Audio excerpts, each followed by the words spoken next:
Ladies and gentlemen, welcome back to Driven Wild. Today we are talking about what merchants do that Dashers hate. Recently I made a video about things that merchants hate that Dashers do. And immediately after that, the GigaCon Don ended up having that issue with the Bonefish Grill. In an attempt to maintain the balance between Dashers and merchants, which is it's probably going to end up towards Dashers in this case because I have a bias, but I want to go over things that Dashers hate that merchants do. But let's be real, the merchants are probably not going to watch this video. So this is probably going to be for entertainment for more than anything else. Just in case they decide to watch my video, let's go over some disclaimers. The content of this video does not contain and is never intended to be legal advice, business advice, financial advice, or tax advice of any kind. This video is for entertainment purposes only, and it is advised that you conduct your own research and consult with qualified professionals before you apply anything online. Also, I want to be clear about something. We're not going to be bringing up anything that is completely out of the merchant's control. So long wait times and system outages are going to be not on this list.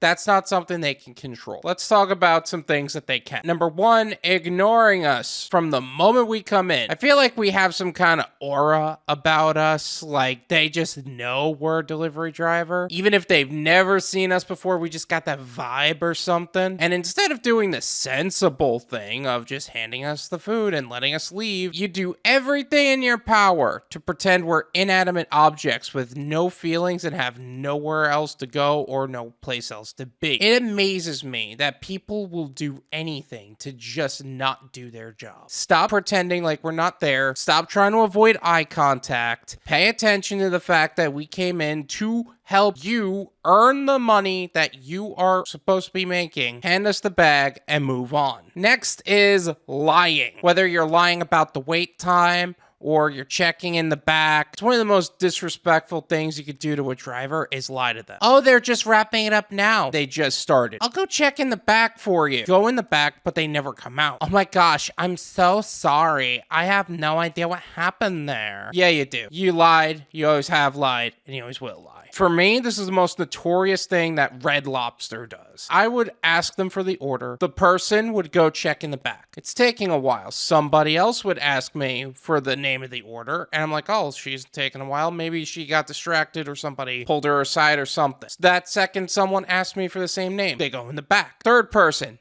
they go in the back.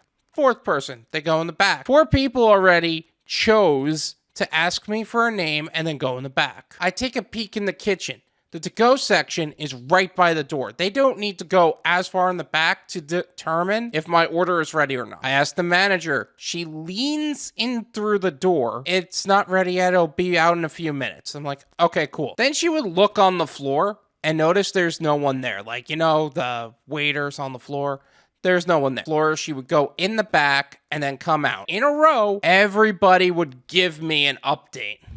It'll just be a few minutes. It'll just be a few minutes. It'll just be a few minutes. It's like they were just parroting the whole time. Another thing that happens is that people lie to us out of fear. I don't know. Am I an intimidating person? I don't know. I don't think so. But I get that no one likes being the bearer of bad news. But when I ask how long is it going to be, don't say 10 minutes and then change it just because I clarified. Hey, how long is it going to be? 10 minutes? 10 minutes? No, it's 5 minutes. I'm like, you could say it's 10 minutes, but don't lie to me because you're afraid of what I'm going to say. Or you're saying it's 20 minutes and then we do a place and pay order, and then suddenly it's 50 minutes. I remember going to boat campers down here in South Florida for a place and pay order. I was new to Grubhub. I didn't know how. Before we went through, I was like, all right, how long is it actually going to be? She's like, 20 minutes. All right, cool. After we went through the whole fiasco with the card, and I will get into that with a little bit. I look in the back, there's only 2 couples there, no one else there, and she changed the wait time as we are doing the order from 20 minutes to 50 minutes. Suddenly you're adding another 30 minutes after it's already done. What the heck is wrong with you? They ended up taking an hour after that. They earned a spot on my blacklist. I will never go back there. Next is trying to manipulate us like we work for them. We are independent contractors. We don't work for Doordash. We don't work for UberEats. We don't work for Grubhub, and we don't even work for you. We work for ourselves, and that's how it works. If you want us to do something for you, some people are cool with it, some aren't. Whether it's filling a cup or showing you that we confirmed the order before you even handed us the order. I think somebody had this issue with Chick-fil-A. On Paid to Drive's channel, there's a guy who ended up going through a Chick-fil-A drive-thru, and they said you have to confirm that you received the order before you receive the order. Like, because that's how it works? No, that's not right. Now, if you're cool with filling a cup, you can fill the cup. Some people aren't. It is the responsibility of the merchant to fill the cup, but some people ask for help. To me, it's not a big deal. To some customers, it is a big deal, though. Asking us to wait outside. If we come into your establishment and ask for an order, and your first instinct is to tell us to wait outside, I'm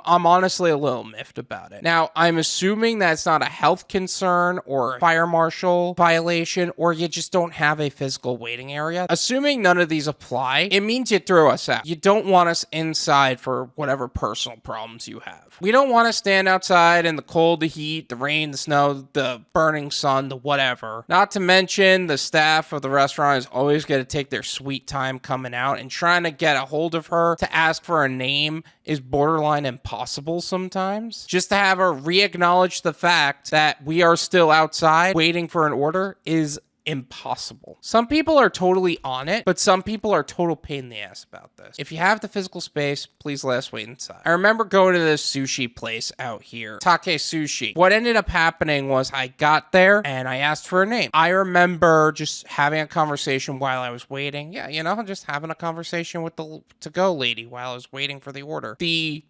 sushi chef from way in the back, who apparently is like the son of the owner. What he did was he basically yelled at me from behind the sushi bar to get out of his store. Like, what kind of jerk do you have to be to pull that crap with people? It is not anyone's place to just yell at me from a sushi bar to get out. Like, that's just disrespectful. The to-go girl came out later and apologized for his misbehavior. Next is forgetting items. I know this hurts you more than it hurts us, but it puts us in a weird spot too. Now we have to deliver an order with less items than it already should have, and we have to explain to the customer who's already upset with what's happening to take it up with Doordash, UberEats, or Grubhub, because we can't do anything about it after the delivery's already done. Sometimes they'll actually remove the rating from our account, but if the customer isn't specific on why we got the rating, then it still ends up on us. And with enough bad customer ratings, we can end up losing our accounts. And this is especially frustrating if we are like, is this everything in the order? And they say yes. I ask you if you're sure, and you say yes. And for whatever reason,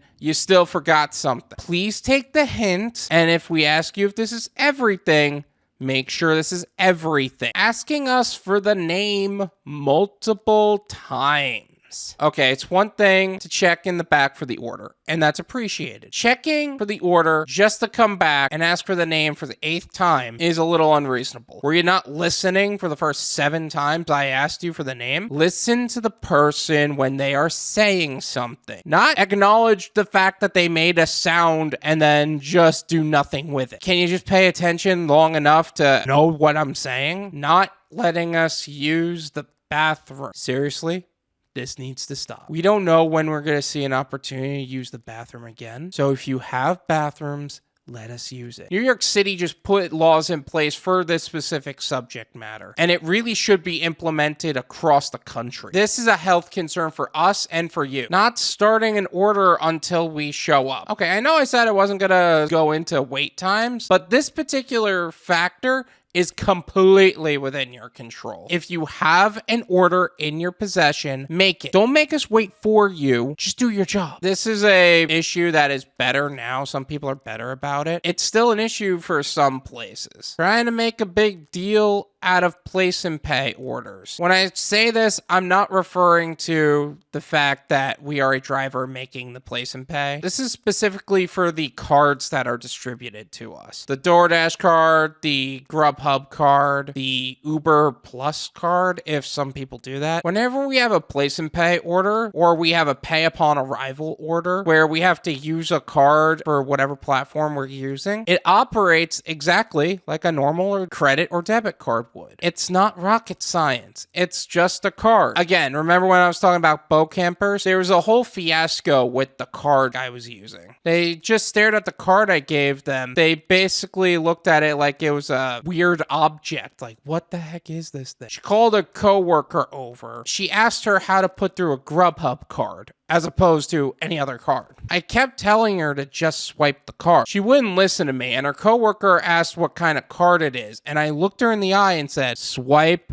the card. It's just like a normal debit or credit card. No, it's not. It's a Grubhub card. Like, should we charge $1 to it to make sure it actually works like an actual card? I'm like, no, that's not how it works. Swipe the card. It's amazing. After they listened to me, after 5 minutes of arguing with them, the order went through without an issue. Finishing everyone else's orders before our own. Seriously, this should be a sin for any restaurant in any situation, because prioritizing some customers over others is just wrong. This isn't just a gig worker problem. This is a dumb bias. Watching someone come in, pick up their order, or place their order, that's even worse if they're placing their order and they're leaving with that order. Meanwhile, they refuse to finish mine for some ridiculous reason, like, it was the biscuits that was taking a while. Yeah, and that's BS, you know it. Biscuits don't take over an hour. Having specific instructions and not fulfilling your end of them. If you want us to call, and instead of going inside, be there to pick up your phone. If you want us to go through the drive-thru, actually man the drive-thru. If you want us to come inside, be ready to notice we exist. Don't hide in the back. It really is that simple, and it's amazing how hard that is for so many people. Sending the order is ready notification when it isn't. Now, I know most of them aren't doing this on purpose, and most don't even know how to work the tablet, but that needs to stop being an excuse. It's your job and your business to know how your technology works. Part of that is your tablet and the apps. Knowing what happens when you hit a certain button, figuring out how to implement the tablet so the orders get sent straight to the kitchen, that's part of your job. Now, I know that some business owners do this on purpose as well. So we would show up to the business in order to pick up the order as soon as possible instead of multi-apping or taking our sweet time to get to your location. But this is not only disrespectful, it's fraud. Because now you're trying to provide false information to Doordash, UberEats, and Grubhub, who are trying to reduce wait times for drivers by trying to say you already got the order ready. It doesn't take you a minute to finish a full 5-course meal. I know that. I also love how we show up and they act all innocent. Oh, I'm so sorry. I didn't know. It just sends it and I don't know why. We press the button and it sends it like that. Maybe it's because you pressed the button saying it was ready when it wasn't. Giving us the anti-Karen excuse. If you worked retail or food service for one day, you would understand. Most of us have. We've done what you've done. We've been where you've been. We've left those industries for the gig economy because we know what it's like back there. And we left the minimum wage because we were working that much harder for less pay than the guy who's sitting in the back doing less than nothing. Why would we accept less pay to work harder when we could do the same amount of work in the gig economy and get paid more? While your other workers are sitting on their backside, not doing their job or having a good time, if you know what I'm saying. Where we could take good work ethic and make money, giving us an attitude. I don't know if you guys noticed, but you know what? Actually, hang on a second.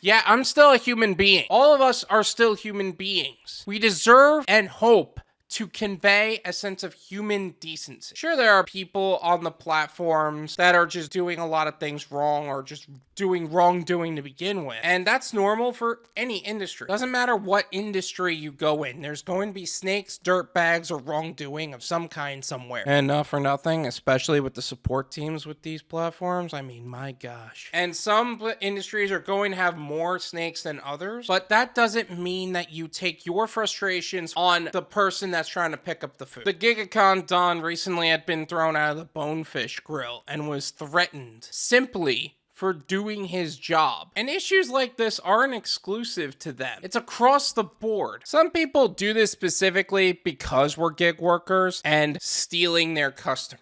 Somehow it's our fault that people want food delivered to them. Please have a sense of professionalism. I do want to say to the gig workers watching this that there's a difference between awareness of a situation and vengeance for the situation. Making a point versus making a scene. So with that said, if you haven't seen the video about things that merchants hate that Dashers do, make sure to check that out as well. Let's not give them an excuse for their poor behavior. And let me ask you guys watching this, did I miss anything? Let me know in the comments. Let's make sure that everything is covered on this video. Thank you so much for watching. I really appreciate it. As always, make sure to hit the like button, subscribe if you're new, and I'll see you guys next time. Peace.